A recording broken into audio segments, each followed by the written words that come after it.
Welcome to the Lean Blog Podcast.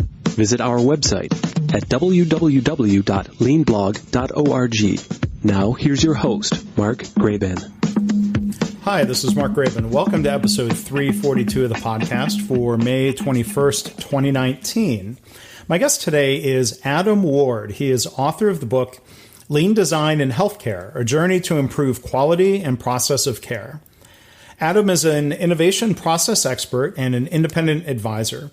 He spent the first 12 years of his career designing cars for Honda and the next 12 working with Fortune 500 companies to turn around their product development process.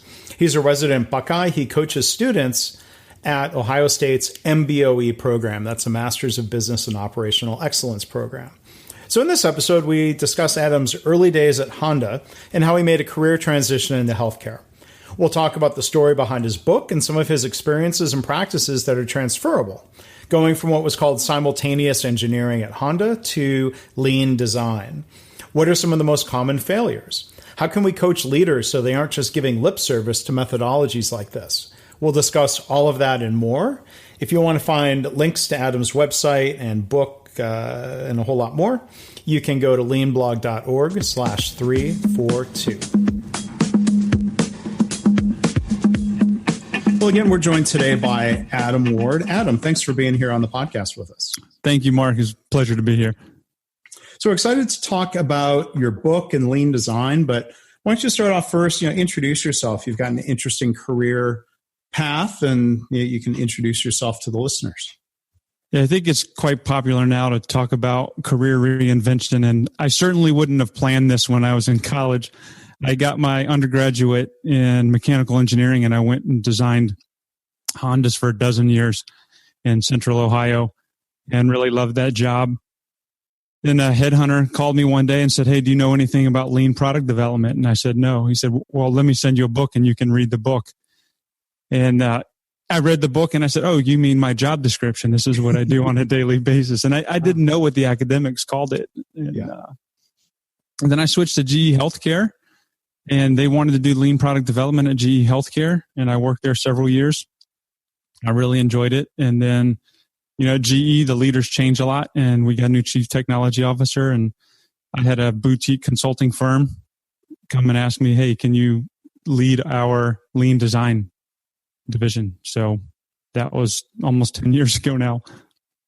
Yeah, so you and I, there's some parallels in our career paths because my background is also engineering. I ended up having that sort of career detour / reinvention when I went from manufacturing to healthcare. So maybe if we can explore that a little bit, I'm curious. I'm guessing the book about lean product development may have talked a lot about Toyota and maybe put them up on a pedestal, but it sounds like Honda had. Did it seem to you in that reading that Honda had some pretty similar practices? Yeah, it was the Toyota production product development system, and almost everything was identical in that, except for the role of a simultaneous engineer. It was not as quite a manufacturing focus on the product development side. The design person really held more authority than the manufacturing person, but it's very, very similar. And for people who don't know the term simultaneous engineer, can you tell us a little bit more about that? Yeah, so that was the main person at Toyota that would be responsible for making sure the design and the manufacturability of the product were best. And they didn't want to bring designs in that increased cycle time or reduced warranty or reduced quality. And so that person was the top one, and they reported mainly through manufacturing. So this is looking at topics like design for manufacturability or design for assembly, right. Making sure that there's integrated product and process development. Exactly. Yeah, it's fine. I'll pick on GM because that's where I started my career, and my dad was an engineer at General Motors, not in design, not in car design, but everyone likes to pick on the Pontiac Aztec. As sort of a classic, what were they thinking, ugly vehicle. But, my dad and, defending the design said the original design was actually much more attractive. The problem was stamping the sheet metal was a real problem. And I think more than anything, the cost cutters said, well, that's too expensive to do those curves, and you ended up with a car that was maybe more designed by accountants and committee. No offense to accountants, but it's different being a vehicle designer, right? Right. Well, when you have a press that's 5-6 stories tall and it's slamming down every couple of seconds, every second, and you only have 4 stamps to get a giant body panel out, those radii and those holes and the tolerances are all important. So yeah, I can see how they would do that. Yeah. So it's just the realities of design and manufacturing. Right. And, but how, so you ended up in GE Healthcare, and then you had an opportunity to sort of, I guess, a bit of an adjacent reinvention to get involved with healthcare from the side of hospitals and healthcare delivery, right? Yes. So when I switched, how did that happen? Yeah. So when Simpler hired me from GE Healthcare and said, "Hey, can you do this, product development system for us?" They were mainly focused, since their founding, on the manufacturing side, and they wanted to move more upstream. And the CEO, Mark Hafer, said, "I want you to take your stuff to healthcare." And I remember telling him it's not going to work. I don't see how healthcare and product development go along. And he just kept pushing me. And eventually, I worked with dozens of healthcare clients, and then we figured a system out that works really well for them, and that ended up leading to the book getting written. So that's how the transition to healthcare happened. Yeah. Well, and I know a number of the people from Simpler and the work that they have done in healthcare to help a lot of organizations, and we'll talk a little bit more about some of that Simpler methodology and your experiences. But I'm curious if you could elaborate, back to the conversation with Mark Hafer about your thoughts on lean design. Well, that's not going to work in healthcare. What was behind your hunch or your skepticism there? Well, it was so easy with product design that you have widgets or cars or cell phones or whatever you can actually hold in your hand. And although I had been exposed to services at GE, healthcare is basically delivering a service. There are no products. Medical devices that go home with patients, but that's part of the overall care. And I didn't see how sitting in a doctor's office or being in a clinic, how product development could overlap with that. And then after I spent some time in a couple clinics, I realized they literally had no methodology to formally go from an idea how to try something new to actually implement it. It was usually this sharp surgeon that came up with something, or a doctor that said, "I'm sick with this," or a nurse that had an idea, and there weren't formalized ways for creating new services or new patient care models.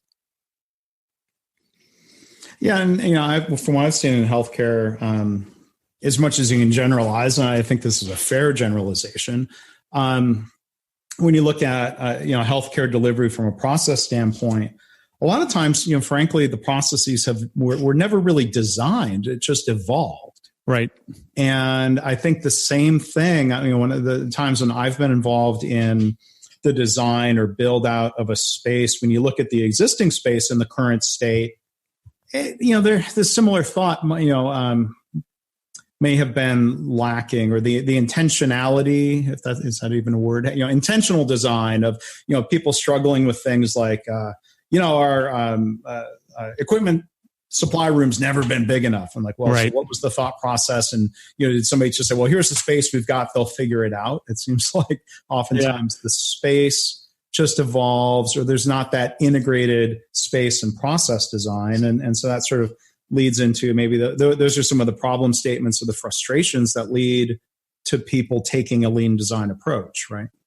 Right. And I did a lot of early work with VA, different military branches, with clinic design and hospital floor design. And the main thing that would come into these contractors that have been in place for years would say, "Hey, here's what the government regulation books say. Let's multiply it times what you think you want. And this is what the floor space looks like." And yeah, you're right. That's how it comes along. And then they just add on and tack on to that. And we were able to cut a clinic size in half, saying, "Hey, here's how to handle, basic operational waste." Yeah, cutting it in half without feeling cramped because space is being used the right way, right? Yeah, most people can't fathom that, and that's just simple lean principles. Yeah. So and I've worked with and I've interviewed at least one architect on the podcast, and there are architects who are partnering up with consultants and the construction and engineering firms and the hospitals to really come up with good integrated solutions. But there's one hospital that I was working with 7 or 8 years ago, and the building footprint was what it was, and they were trying to build out some space. And I think sometimes I've seen designs that are driven by an architect apparently trying to do cool stuff, and like this building was shaped like a parallelogram. Mm-hmm. And so the layout for the planned equipment storage room was triangular shaped. Oh. And I remember this was up in the Northeast, and I won't try to do the accent, but I can just have this vivid memory of one of the nurses very sarcastically saying, "Oh yeah, that'll be great for all our triangle shaped equipment." Yeah, exactly. I've seen nurses stations that are 100 yards wide, and you're just thinking, why did they do that? Yeah, and so and I've seen space, on the better side that is intentionally designed to foster communication and teamwork and collaboration and the things that we know help improve care. Let's step back a little bit before I want to hear obviously more of your thoughts on lean design. Mm-hmm. But to talk about the book, again, the title is Lean Design in Healthcare: A Journey to Improve Quality and Process of Care. What led to the writing of the book? I was at HIMSS a couple years ago, and there was a publisher running the bookstore, and I asked if they had anything on the topic of lean design in healthcare, and they pointed to a couple of books, and but they said we really don't have kind of what we're looking for. And I said, well, would you like someone to write something on establishing systematic innovation? So we called it Lean Design in Healthcare. That's lean is one of their niches, but it's really about establishing systematic innovation. So it's how to go from idea to launch. And so lean design, doing it in the healthcare environment. And that's how the book was birthed.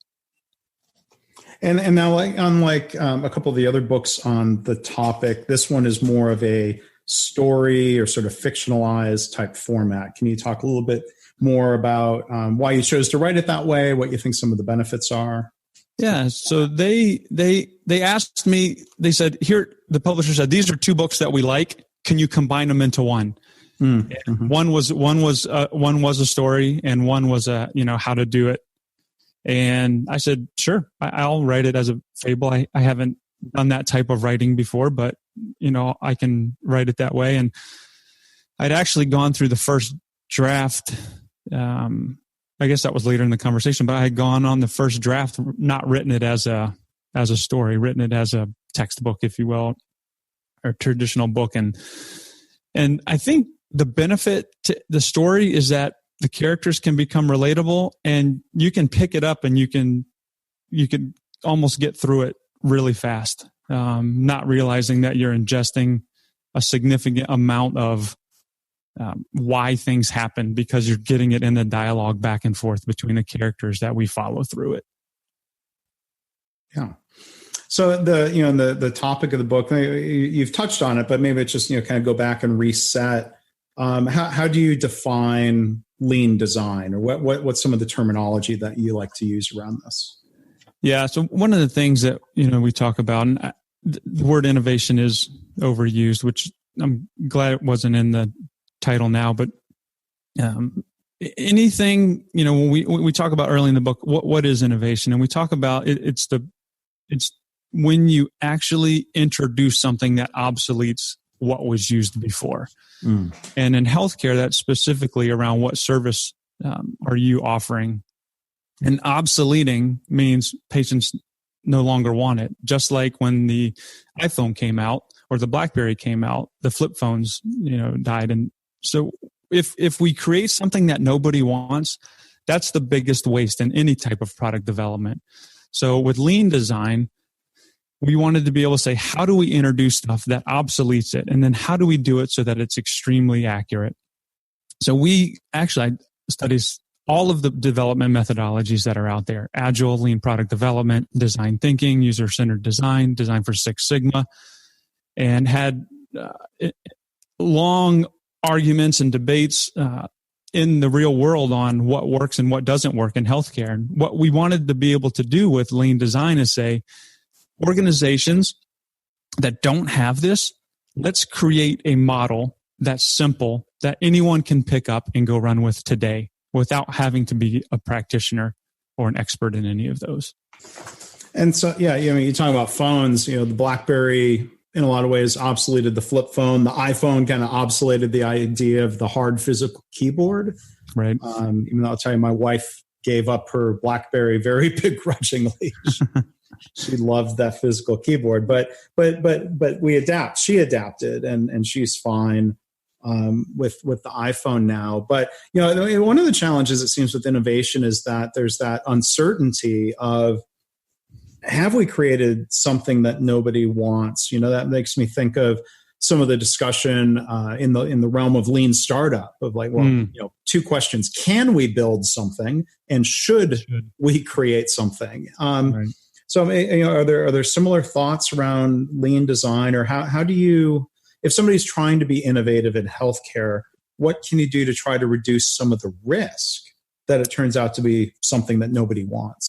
Yeah, no, I think the biggest thing, and a few years into my career, as a design engineer, I discovered this, and I said, why am I designing the parts I'm designing, or why am I designing the systems the way I'm designing it? And I actually went back to school, and that's when I got my MBA, but I focused on market research and understanding why do people buy things. And so the past, 12 years that I've been doing, consulting, whether internally or externally, probably the number one thing I've found is a poor voice of the customer. And it's not that we say, hey, let's get in a room, let's talk about it. Let's say this is what our customers want, but it's actually getting deep. And, Steve Jobs said, no one asked for the iPhone. Henry Ford was, famously noted for, whether he said it or not, but if I'd asked my customers, they'd want faster horses, not a car. And what I've found is customers can articulate about half of what they want, whether that's a patient, whether that's a consumer.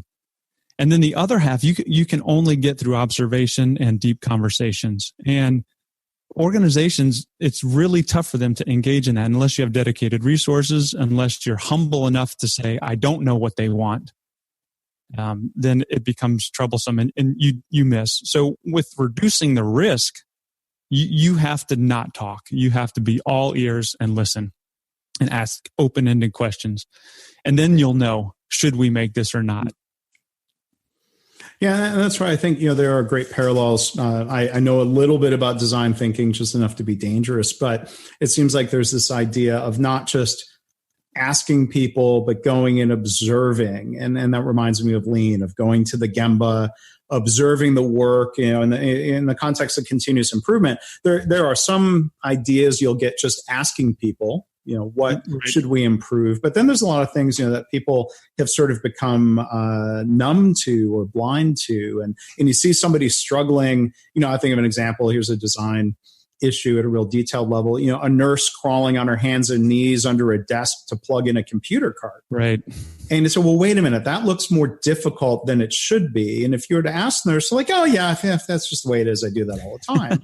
When the simple, it's more of a Kaizen solution of, well, let's put a power strip in, up at the wall so you don't have to crawl on the floor. Right.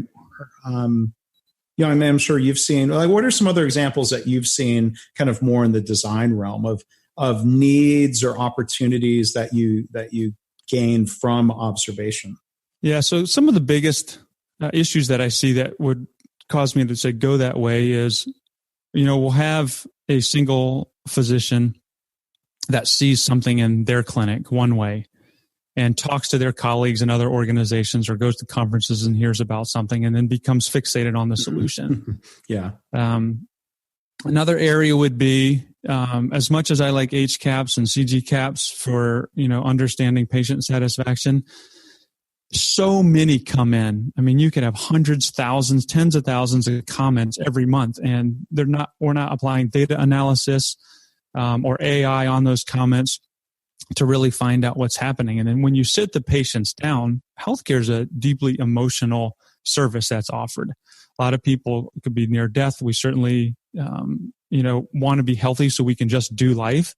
So the first thing they say is, I like it. And it takes a while to get down to, please complain to me about how we're doing something. And it would be easy to have a half an hour conversation with patients and not hear anything negative unless you're asking the right questions. And then once you break that ice, the floodgates usually open, even with the happiest patients. And that's where you find the opportunities. So kind of going back to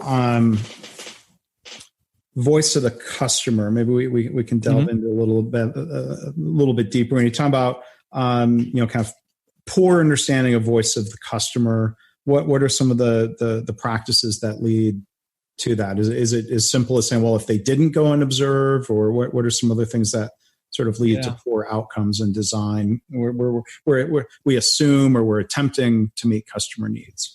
Well, if we look at healthcare, I don't think we have to go further than the EMR, as far as internally, about throwing something on that is number one leading cause of physician burnout. And clearly very little, physician input went into that. Now they can do their job.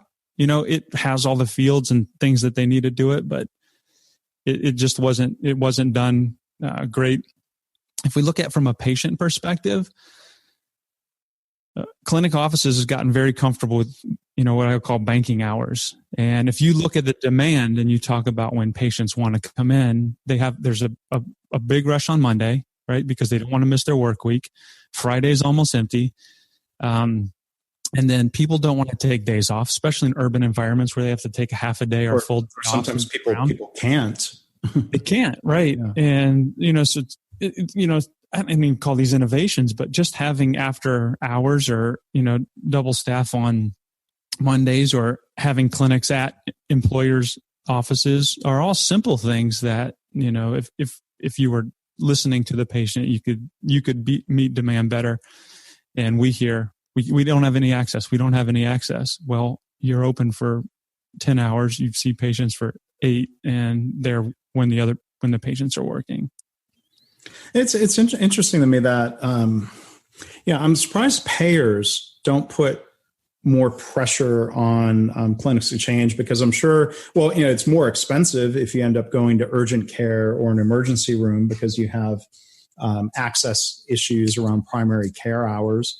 It seems like, unless it's just force of habit, like you said, is so strong around bankers' hours, I think at some point the insurers would come up with a way of incentivizing, more evening hours or even some Saturday hours for people to come in and have care reimbursed at that lower primary care rate. Well, I think that's why we're witnessing such a boom in retail clinics, and especially in urban environments. And, when I was doing some early research on service model redesign several years ago, CVS had gone from 0 to, I want to say, 40 clinics in this one metropolitan area I was working in. And when I talked to my client, who was a primary care organization, they said, well, no one we know goes there. Why would we end up going there? And then it turns out someone said, well, I sent my kid there for a physical because I couldn't wait 90 days. And then everyone said, why would you send them to physical? And it was because it was convenient. And they say, well, patients want to know their physician. And when you dig in, it depends on the severity. The worse it gets, except for extremely comorbid patients, they don't care who sees them. They just want to be seen soon. And obviously when you're unconscious, you have no decision making ability in that anyway. So, who they want to see. And, so when we talk about insurers, or payers, the ones that are, handling our money to the doctor, I think we need to put pressure on them to say, hey, can you have these people stay open later? But we've got multiple generations of where the physician's the center and not the patient as the center. And so there'll be some disruption that'll have to happen I think, before that generation shift occurs. And that goes down the whole licensing spectrum, whether it's APCs or physicians or RNs, we have a tendency to push people up, and when we could actually be pushing down. And, there's a whole phrase, patient-centered care. And sometimes like health systems seem to portray that as such a forward-thinking innovation. And it kind of begs the question, though, like if healthcare was not patient-centered, what the heck else would it be? But I think you've answered it. It's sometimes doctor-centered, or, not to single them out. It's organization-centered. Here's what works for us, as opposed to here's what's really needed by the patient, right? Yeah, and I haven't. Every doctor I speak to is extremely passionate about caring for the patient. I mean, that's why they got into medicine. That's why they want to do it. And we've have these, with all the switches in healthcare, they've been all these independent physician groups are being bought up, and they're parts of conglomerate, and they keep practicing how they were practicing in the past, or they get rules, foisted on them, and it's almost out of their control how they can see patients now, and what the digital transformation has done to consumers, where healthcare is severely lagging behind. So what are some of the opportunities or things that you would hope to see in healthcare when it comes to digital transformation? Well, I think when our life centers around our phone and the connections that we have, we expect to be able, for anything that we interact with, to be able to do that too. And, if you're healthy and you see the doctor once a year or every 5 years or 10 years, which is actually recommended practice for some age groups, that we'd expect when we interact it to be simple. And I never remember my password for any of my logins to schedule an appointment. And an appointment is actually, if you go into the office, a lot of electronic ones are then manually processed against a template of provider hours that don't reflect, what people are requesting. And so simple stuff like, when I want to be seen, I'm already past when I want to be seen. It's enough agony where I've formally crossed into seeking medical care, despite my huge deductibles, despite how much I'm going to have to pay. I'm seeking formal care, and I want it now. And we can do a lot to streamline that. A lot of technology just from our phone, or from, to be able to do that instantly and not have to wait days or weeks. That's just a simple example, but there's a lot of things from a technical perspective that we can streamline how we provide care. Yeah, and just to bring up just a real situation, I had a very minor surgical procedure on my pinky last Friday. It was nothing major. It was just local numbing. I had a cyst on that was growing on top, under the skin on top of a knuckle, and it wasn't debilitating, but it was uncomfortable and it was annoying. And but so the full value stream was, okay, I detected a problem. I was at my primary care physician for just kind of ongoing health maintenance check, some lab work. And I mentioned the finger, and he looked at it, and I Googled it, and we both agreed, like, oh, it's probably a ganglion cyst. He said, well, I could drain it, but you'll probably end up coming back to get it. So, all right, I don't want rework. Let's try to get to the root of it. So he referred me to an orthopedic surgeon. So then that took a couple of weeks to get in between her schedule and mine. And the office visit with her was really about 30 seconds long, where she looked at it and touched it and said, oh yeah, that's a cyst. Let's get you scheduled for surgery. And so then, I was talking the other day to somebody who's the CEO of a startup that's trying to do more virtual health. And he was kind of laying out a scenario where, like, if I had been under their care, like, yeah, you probably could have just sent a picture to the surgeon and maybe skipped that consult step. And so, I think it's interesting to think through, like, well, there could be efficiency, but like, what was the value of her actually touching the finger for a brief second versus just looking at a picture? These are some of the things that we have to figure out. Is the innovation obsoleting something, or is it cutting corners? Right. Yeah. And we certainly, we've done a number of audits on appointments going back thousands of them, and saying, hey, Did a doctor actually need to see this? Did they actually need to see it in the office? And far and away, neither of those were necessary to be able to do it. What the patient needed to be done. There are exceptions to that, but still, like you said, you probably had to go through an insurance pre-authorization, cognizant to you or not, to get approval for that. So, and then the medications behind it and picking up the medications, and there's just a lot of streamlining from technology. I don't want to say it's simple because healthcare is complex. It's made it harder, but there are organizations that have done it and that are doing a good job, and we could just copy what they're doing. That would be innovation for a lot of people. Yeah. So did people get sort of hung up on the idea that copying someone else is bad and that innovation says we need to figure it out ourselves? Like, what are your thoughts on finding the balance there? I think the big thing that people want is they want to improve their organization's metrics, whatever they're measuring. So some may be, maybe it is their quality score from a CAP survey. Some of them may be, days to cash. Some of them may be, RVUs in a week. But I think they don't care where it comes from. And the people that are talking the loudest are the people that get their solution in without really understanding the problem. And with digital transformation, CIOs are extremely powerful. Software makers are extremely powerful. And there isn't a lot of technical expertise within healthcare to push back on that.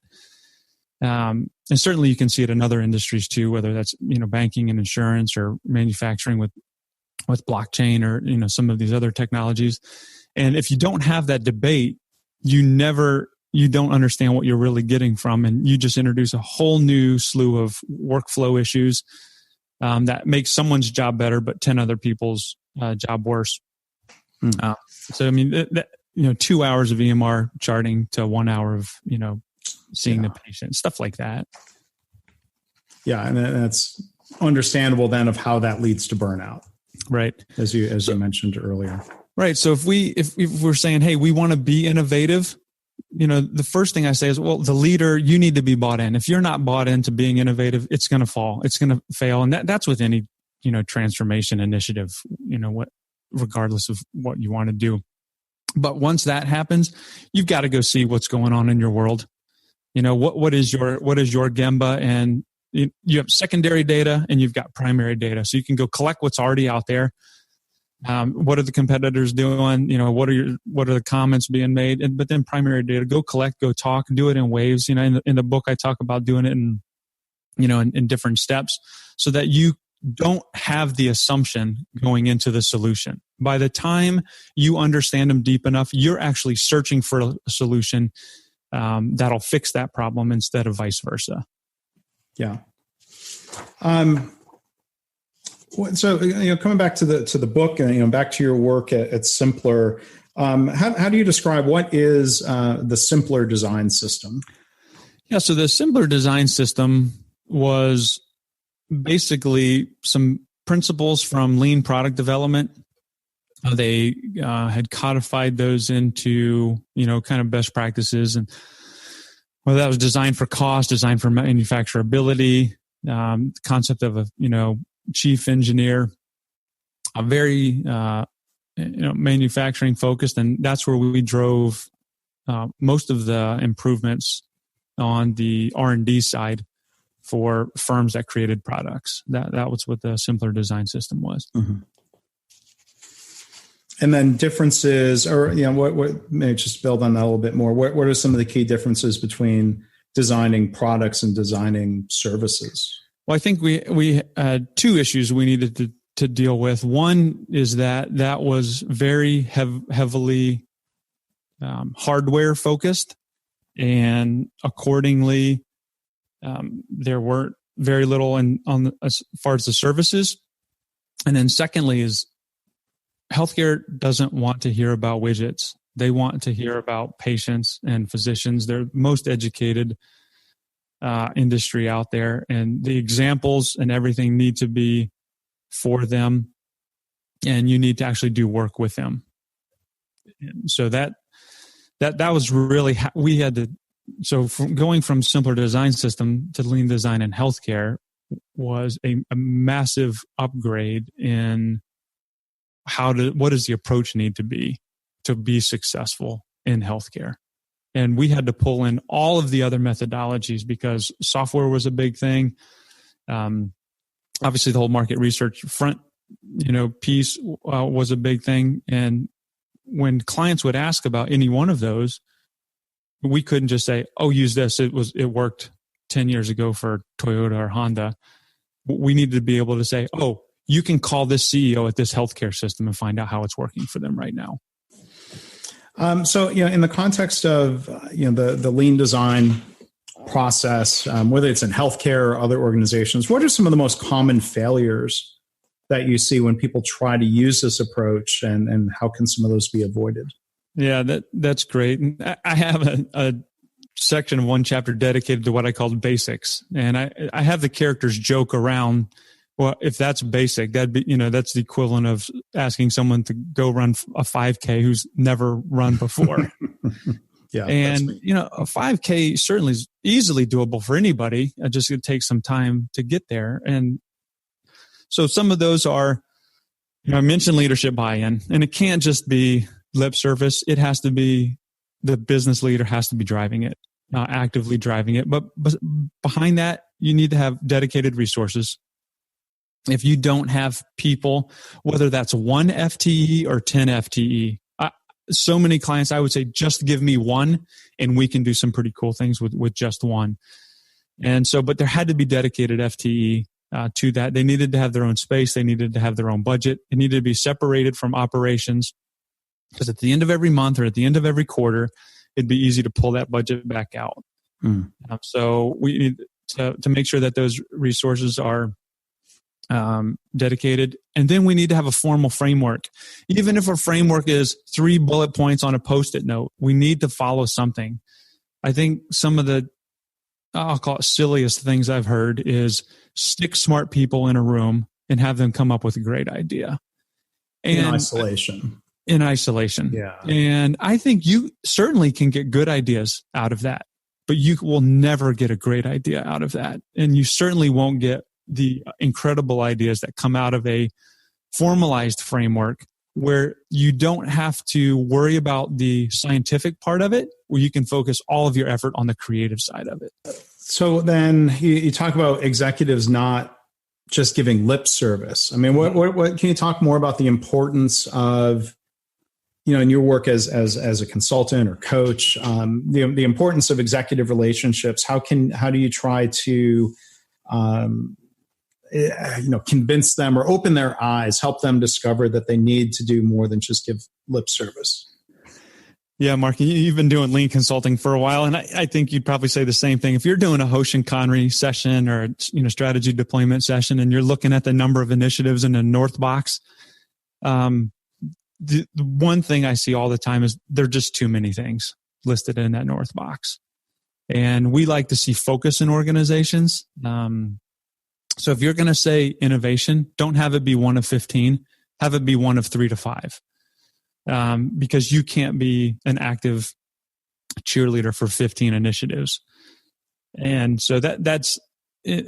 So in getting the executives team to say, these are the 5 most important things we're going to do in 2019 is a significant amount of effort to get them to usually reduce the list to those 5. That doesn't mean that's all we're doing. That just means that's what's most important to us to hit our annual goals, to hit our 3-year goals. And so that conversation, and usually that's several days built over a couple of months, is critical to getting the buy-in, to getting everyone on the same page, and then making sure that those during the conversations that the CEO is, at least an 8, 9, or 10 on willingness to push it forward. If there are 6 or 7. If you say 1 to 10, where are you? If they say 6 or 7, that you have to go back until it's higher. Yeah.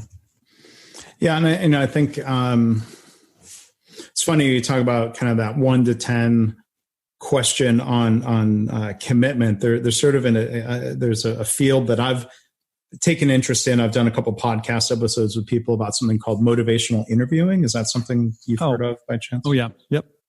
So there's those classic questions of on a scale of 1 to 10. What's your level of commitment? And then the second question of what's your confidence? And so if you say someone's a 7, I think there's the interesting follow-up question of, well, why'd you say 7 instead of 2?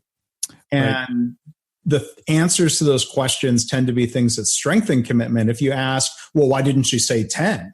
Well, now that either, people get defensive or now they're talking about the negative, and that probably doesn't move them forward, right? So, I mean, in a lot of these situations with executives, you're trying to play coach, and you have to influence. You're trying to influence. You can't tell them what to do, even if they, on some level, they say, "Well, we've hired you to tell us what to do." People are more complicated than that, right? Yeah, well, like if you want me to get something done and then it disappears, then yes, I can tell you what to do. But if you wanted to become part of your culture and your legacy, then I have to coach. Yeah. I mean, it's just kind of, maybe it's just building on that a little bit. Do you often find, there's that balance of, maybe, and correct me if I'm wrong, but maybe ideally a good client a client that's more likely to be successful is asking you to help them develop an approach that's their own, and they own it and they're improving it, versus, oh, Adam, just come in and tell us how we should do this. Yeah. Now I don't engage with ones that'll come in to say, hey, Adam, come in and do this for us. I just, that's not something I want to be part of my, my legacy is to say I could, came in and did this. I would much rather be a multiplier. So when I see an executive team that's curious and humble over one that's know-it-all and proud, and I know I have the fertile soil to get done what needs to be done, that's probably, I can tell within a minute of a conversation whether that's going to work or not. So kind of instead of the waste of creating somebody, sorry, I'm butchering your phrase from earlier. Instead of the waste of creating something that nobody wants, let's not create an engagement that you really want. Right. Better to discover that up front than partway through an engagement, I guess. That's you just get two frustrated parties. Yeah. And, just speaking, as consultants, and I know there's a lot of consultants in the audience. There's nothing more powerful than word of mouth and referrals. And that only comes from clients that are just wildly successful at least as they would define successful. Right. Let's see. So, coming back again to the book, Lean Design in Healthcare, A Journey to Improve Quality and Process of Care. Where can people learn more about the book? Where can they buy it if they're interested? Yeah, so it's available in Kindle and hard copy on Amazon or on the publisher's page, which is Productivity Press book, Taylor and Francis from Taylor and Francis Group. So, you can buy a copy on there. Whatever version. I don't have an audiobook, but there's an electronic version and hard copy. Yeah. And your book probably, since very story driven, that probably would lend itself pretty well to an audiobook treatment, right? I think it would. I've teased it with the publisher, and we'll see what happens from that. But one thing we are adding, and the manuscript will be done here soon, is a workbook to this that will be much more textbook feel to it. So if with the two together, I think anyone can sit down in any organization, any C-suite, and have an excellent game plan on how they're going to do it. And then what are the different ways that you work with organizations and some of the services that you provide if people are interested in having you teach them or coach them or work with them in different ways? Yeah, I think, the big piece is I really like storytelling. And that's one of the, the major techniques that I use. And because I've been across so many industries and I have had success in a lot of different areas, just to be able to say, hey, I'm going to come in with understanding what you want out of a meeting something around innovation or something around strategy, but I'm going to have this storytelling dialogue back and forth where you will probably see something that you hadn't realized prior to talking to me. So that's kind of my, on the spot VOC, where if some organization is saying, hey, I think we need something around innovation, or we don't have a good, strategy or product or service roadmap, let's have a conversation. I think that conversation becomes, extremely powerful to finding out, wow, never would have thought of that. We just didn't know. And I like to think of myself as a forensic betterer. I'll kind of come in, do a Sherlock Holmes. Here's what's going on. Here's what you said you wanted. Let's have a conversation. Oh, that's what you really want. So I think that's probably the most powerful to the C-suites that I talk with now. Mm-hmm.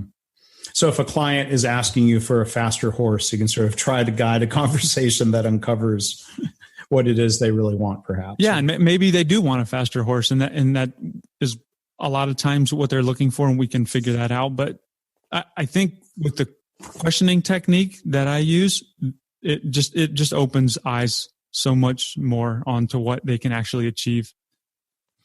Well, and your website is adammward.com, right? Yep, 2 M's. Yep. I almost misread that, so I'm glad. Yeah, I know. It's the curse of having a middle name that starts with an M. A lot of people just put adamward.com, but that wasn't available. Yeah. So I encourage people to go check out the website, adamward.com. People can find you on social media as well. Yeah. So on Twitter, ADZ_MIKL.